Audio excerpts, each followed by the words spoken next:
The physical world revolves around the laws of physics. The laws of motion govern how objects move and interact. Understanding how forces acting on a drone will greatly help you understand one of the fundamental building blocks of your world. Take an example.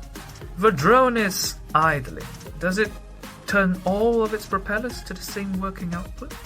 Well, clearly not, because if there were to be a gust of wind, it would send the drone veering off course. So even during idle, drones are actually actively keeping themselves anchored in place. So how do they do it?